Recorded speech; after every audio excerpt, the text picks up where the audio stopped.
WBSSC group C group ডির previous year question নিয়ে চলে এসেছি বন্ধুরা। হ্যালো বন্ধুরা, ওয়েলকাম টু মেকিং ওয়েব। তো বন্ধুরা, আজকের এই ভিডিওটিতে আলোচনা করব ডব্লিউবিএসএসসির গ্রুপ সি এর প্রিভিয়াস ইয়ার কোশ্চেন নিয়ে আলোচনা করব, যেটা এক্সামটা হয়েছিল 2017 সালে। তো প্রথমে জেনারেল নলেজের কোশ্চেন দিয়ে শুরু করছি। জেনারেল নলেজে কি কি প্রিভিয়াস ইয়ার কোশ্চেন আছে দেখে নাও। দেখো, প্রথম কোশ্চেন আছে জেপিইজি একটি ছবির ফরম্যাট। অনেকেই জানো যে জেপিইজি ছবির ফরম্যাট হয়। তো জেপিইজির পুরো কথাটি কি, অর্থাৎ এখানে পুরো নাম বা ফুল ফর্ম এখানে চেয়েছে। তো দেখো অপশানে কি আছে, দেখো Jayaprakash energy group, joint photographic extension group. Option সিতে আছে জয়েন্ট ফটোগ্রাফিক এক্সপার্ট গ্রুপ, আর হচ্ছে অপশান ডিতে আছে joint programming for ecological goal. সঠিক উত্তর এখানে কি হয়ে যাবে, জেপিইজি ছবির ফরম্যাটের এখানে ফুল ফর্ম কি হয়ে যাবে, দেখো জয়েন্ট ফটোগ্রাফিক এক্সপার্ট গ্রুপ। এরপরে বন্ধুরা নেক্সট কোশ্চেনে চলে আসি। দেখো নেক্সট কোশ্চেন আছে রামসার সাইট কথাটি যেটির সঙ্গে সম্পর্কিত। অর্থাৎ রামসার সাইট এই যে কথাটি কোথায় বেশি ব্যবহৃত হয়, অর্থাৎ এই যে রামসার সাইট কথাটি কার সাথে সম্পর্কিত। এখানে অপশান এতে দেখো কি কি আছে, জলাভূমি, অপশান বি তৃণভূমি, অপশান সি হচ্ছে বনভূমি, অপশান ডি হচ্ছে উপত্যকা। সঠিক উত্তর এখানে কি হয়ে যাবে, রামসার সাইট হয়ে যাবে, জলাভূমি হয়ে যাবে সঠিক উত্তর। এরপরে নেক্সট কোশ্চেনে চলে আসি। দেখো হিমোগ্লোবিনের কাজ হলো, হিমোগ্লোবিন অর্থাৎ কি, রেড ব্লাড সেল আরবিসি। তো এর কাজ কি হলো, দেখো অপশান এতে আছে অক্সিজেন পরিবহন করা, অপশান বি আছে ব্যাকটেরিয়া ধ্বংস করা, অপশান সি আছে রক্তাল্পতা রোধ করা, এবং অপশান ডি আছে শক্তির ব্যবহার করা। সঠিক উত্তর এখানে কি হয়ে যাবে, অপশান এ অক্সিজেন পরিবহন করা হয়ে যাবে এখানে সঠিক উত্তর।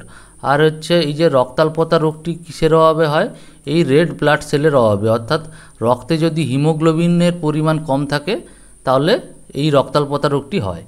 নেক্সট কোশ্চেনে চলে আসি। দেখো নেক্সট যে কোশ্চেনটি আছে ভিটামিন এর ঘাটতির ফলে যেটি হয় সেটি হলো, অপশান এ আছে রাতকানা, অপশান বি আছে রিকেট, অপশান সি আছে স্কারবি, আর অপশান ডি আছে চুল পড়া। তো ভিটামিন এর অভাবে, এটা খুবই সোজা কোশ্চেন, অনেকবারই এসছে পরীক্ষায়। সঠিক উত্তর হয়ে যাবে রাতকানা। এবং স্কারবি কিসের অভাবে হয়, ভিটামিন সি এর অভাবে হয়। এবং রিকেট রোগটা কিসের অভাবে হয়, ভিটামিন ডি এর অভাবে রিকেট রোগ হয়।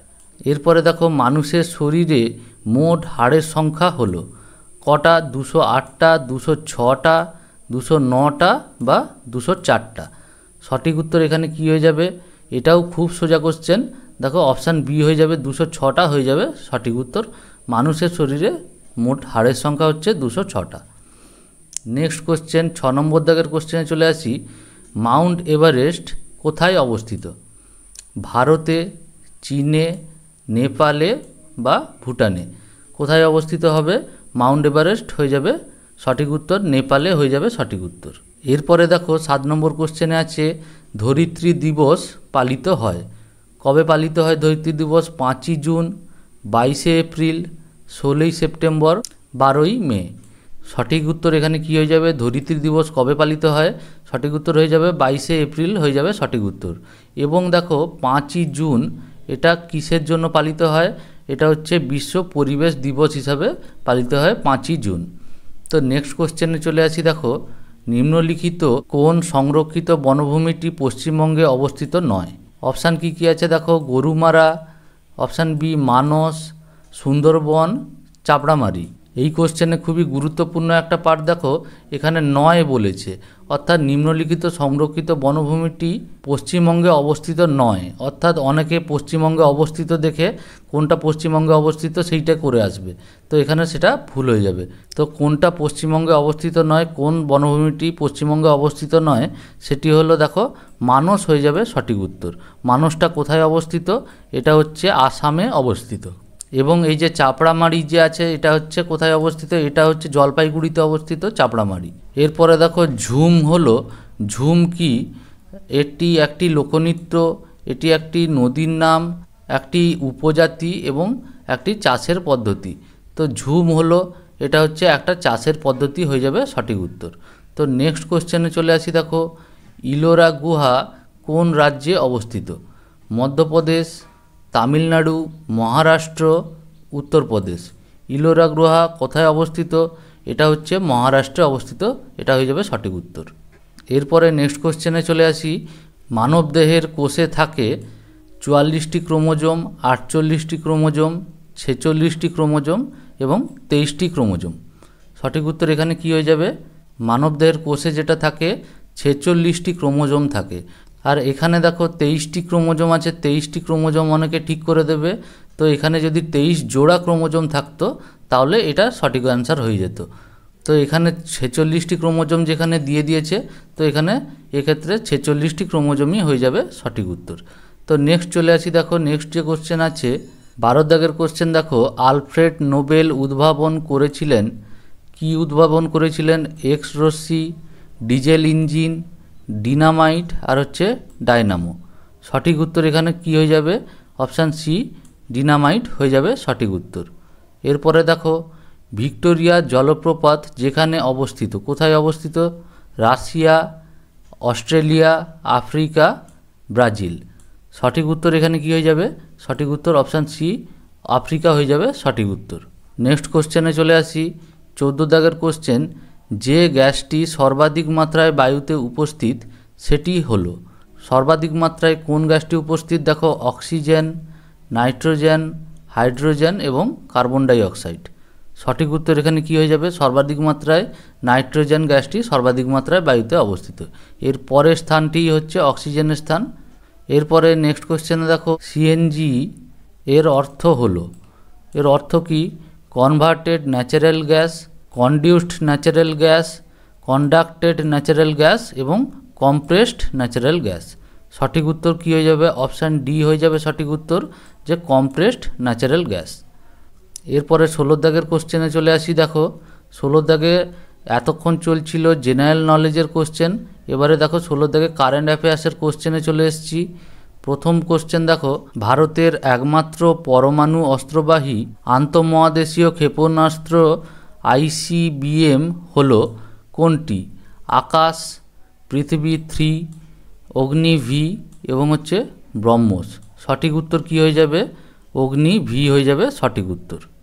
এরপরে কি আছে দেখো, নাসার মহাকাশযান যেটি বৃহস্পতির চারপাশে প্রদক্ষিণ করছে তার নাম কি? অর্থাৎ তার নাম কি জানতে চেয়েছে। গ্যালিলিও, ইউরোপা, জুনো আর হচ্ছে ডন।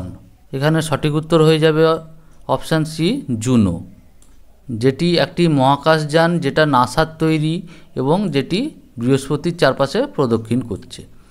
তো এরপরে দেখো 18 দাগের কোশ্চেন কি আছে দেখে নেব। এটা তৎকালীন কারেন্ট অ্যাফেয়ার্সের কোশ্চেন। দেখো আগস্ট 13, 2014 সালে পরিকল্পনা কমিশনের বদলে যে সংস্থা স্থাপিত হয়েছে সেটা কি? অপশান এ আছে দেখো national institute of transforming India Aayog, option B আছে national development council, option C আছে ফিনান্স কমিশন, অপশান ডি আছে সিএজি। এখানে সঠিক উত্তর কি হয়ে যাবে বন্ধুরা? অপশান এ হয়ে যাবে সঠিক উত্তর, national institute for transforming India Aayog. এরপরে নেক্সট কোশ্চেনে কি আছে দেখে নেব। দেখো 19 দাগের কোশ্চেন, এটাও তৎকালীন কারেন্ট অ্যাফেয়ার্সের কোশ্চেন। এখানে দেখো 26শে নভেম্বর 2014 সালে 18তম সার্ক শীর্ষ সম্মেলন অনুষ্ঠিত হয়। কোথায় অনুষ্ঠিত হয়? ইসলামাবাদে, কাঠমান্ডুতে, ঢাকায় এবং হচ্ছে কলম্বোয়। এখানে সঠিক উত্তর কী হয়ে যাবে? দেখো কাঠমান্ডুতে হয়ে যাবে সঠিক উত্তর, অর্থাৎ অপশান বি হয়ে যাবে সঠিক উত্তর। তো নেক্সট দেখো 20 দাগের কোশ্চেনে চলে এসেছি। সর্বশেষ গঠিত ভারতীয় রাজ্যটির নাম কি? এখানে অপশানে কি আছে দেখো ছত্তিশগড়, ঝাড়খণ্ড, উত্তরাখণ্ড এবং তেলেঙ্গানা। সর্বশেষ গঠিত ভারতীয় রাজ্যটি অর্থাৎ সবার শেষে ভাগ হয়েছে হচ্ছে গিয়ে অপশান ডি হয়ে যাবে সঠিক উত্তর, তেলেঙ্গানা। এরপরে দেখো 21 দাগের কোশ্চেনে চলে আসবো। কি আছে? রজার ফেডেরার যে খেলার সঙ্গে যুক্ত তা হলো ব্যাডমিন্টন, হকি, টেনিস এবং ফুটবল। সঠিক উত্তর কী হয়ে যাবে? রজার ফেডেরার টেনিসের সাথে যুক্ত ছিলেন। 22 দাগের নেক্সট কোশ্চেন দেখো, নিম্নলিখিত বিজ্ঞানীদের মধ্যে যে আপেক্ষিকতাবাদ তত্ত্বের সঙ্গে জড়িত তিনি কে? অপশান এ আছে দেখো নিলস বোর, অপশান বি আছে দেখো হাইজেনবার্গ, অপশান সি আছে Einstein, option D Madame Curie. এখানে সঠিক উত্তর কী হয়ে যাবে? আপেক্ষিকতাবাদের সাথে যুক্ত হচ্ছে আইনস্টাইন হয়ে যাবে সঠিক উত্তর। এরপরে নেক্সট কোশ্চেন চলে আসি। দেখো নেক্সট কোশ্চেন 23 দাগের কোশ্চেন কী আছে দেখে নিই। মৈত্রী এক্সপ্রেস 2 কোন দুটি জায়গার মধ্যে দিয়ে চলবে? অপশান এ আছে কলকাতা ঢাকা, অপশান বি আছে কলকাতা খুলনা, অপশান সি আছে কলকাতা বরিশাল এবং অপশান ডি আছে কলকাতা রাজশাহী। এখানে সঠিক উত্তর কী হয়ে যাবে? দেখো কলকাতা খুলনা হয়ে যাবে এখানে সঠিক উত্তর, অর্থাৎ মৈত্রী এক্সপ্রেস 2 কলকাতা খুলনার মধ্যে দিয়ে চলবে। এরপরে দেখো নেক্সট কোশ্চেন কী আছে 24 দাগের কোশ্চেন। তেলেঙ্গানা রাজ্যটি গঠিত হয়েছে যে সালে? অপশান এ আছে 2011, অপশান বি 2012, অপশান সি 2013 এবং অপশান ডি 2014। সঠিক উত্তর এখানে কী হয়ে যাবে? তেলেঙ্গানা রাজ্যটি গঠিত হয় 2014 সালে। 25 দাগের কোশ্চেন আছে দেখো ভারতের জাতীয় পক্ষী হলো ঈগল, কাক, ময়ূর এবং বক। সঠিক উত্তর কী হয়ে যাবে? খুবই সোজা কোশ্চেন, ময়ূর হয়ে যাবে এখানে সঠিক উত্তর। এরপরে দেখো নেক্সট কোশ্চেনে চলে আসি 26 দাগের কোশ্চেন। এখানে বলেছে দেখো কোন জাতীয় নেতা 2014 সালে মরণোত্তর ভারতরত্ন সম্মানে ভূষিত হয়েছেন? এটাও দেখো তৎকালীন কারেন্ট অ্যাফেয়ার্সের কোশ্চেন। এটা হচ্ছে বল্লভভাই প্যাটেল, মৌলানা আবুল কালাম আজাদ, গোপীনাথ বরদলাই আর হচ্ছে মদন মোহন মালব্য। এখানে সঠিক উত্তর হয়ে যাবে মরণোত্তর, অর্থাৎ মৃত্যুর পরে ভারতরত্ন উপাধি পেয়েছিলেন। এখানে অপশান ডি হয়ে যাবে সঠিক উত্তর, মদন মোহন মালব্য। এরপরে দেখো 27 দাগের কোশ্চেনে চলে আসছি। কোনটি দেশের 13তম মুখ্য বন্দর হতে চলেছে? Option A port Blair, option B হচ্ছে পারাদ্বীপ, অপশান সি হচ্ছে এনআইএম, অপশান ডি হচ্ছে কোচি। এখানে সঠিক উত্তর কী হয়ে যাবে? 13তম বা 13তম মুখ্য বন্দর হতে চলেছে এনআইএম। এরপরে দেখো 28 দাগের কোশ্চেন। আনন্দমঠ গ্রন্থের লেখককে? এখানে অপশানে আছে মধুসূদন দত্ত, স্বামী বিবেকানন্দ, নবীনচন্দ্র সেন আর হচ্ছে বঙ্কিমচন্দ্র চট্টোপাধ্যায়। তো এক্ষেত্রে সঠিক উত্তর হয়ে যাবে আনন্দমঠ গ্রন্থের লেখক হচ্ছেন বঙ্কিমচন্দ্র চট্টোপাধ্যায়। এরপরে দেখো 29 দাগের কোশ্চেন। এর মধ্যে কোন দেশ গ্রীষ্মকালে ক্রিসমাস উৎসব পালন করে? অপশান এ আছে দেখো ইউএসএ, কানাডা, গ্রেট ব্রিটেন আর হচ্ছে অস্ট্রেলিয়া। সঠিক উত্তর এখানে কি হয়ে যাবে? অস্ট্রেলিয়া এখানে হয়ে যাবে সঠিক উত্তর, যারা গ্রীষ্মকালে ক্রিসমাস উৎসব পালন করে। এরপরে দেখো 30 দাগে মহেঞ্জোদারো ধ্বংসাবশেষ কে আবিষ্কার করেন? অপশান এ আছে জন মার্শাল, অপশান বি আছে দয়ারাম সাহানি, অপশান সি আছে রাখালদাস ব্যানার্জি আর অপশান ডি আছে বিবি লাল। এখানে সঠিক উত্তর কী হয়ে যাবে? মহেঞ্জোদারো ধ্বংসাবশেষ কে আবিষ্কার করেন? এটা সঠিক উত্তর হয়ে যাবে রাখালদাস ব্যানার্জি। তো বন্ধুরা এই 30 নম্বর কোশ্চেনের মাধ্যমে এখানে তোমাদের কারেন্ট অ্যাফেয়ার্স এবং জেনারেল নলেজের কোশ্চেন, আমি প্রিভিয়াস ইয়ার কোশ্চেন 2017 সালে যে পরীক্ষাটি হয়েছিল সেটা আলোচনা করলাম। তো তোমরা যদি চ্যানেলে নতুন হয়ে থাকো তো চ্যানেলটিকে অবশ্যই সাবস্ক্রাইব করে দেবে এবং পাশে থাকা বেল আইকনটি তোমরা প্রেস করে রাখবে। দেখা হচ্ছে নেক্সট কোনো ভিডিওতে। আজকের মতন ধন্যবাদ।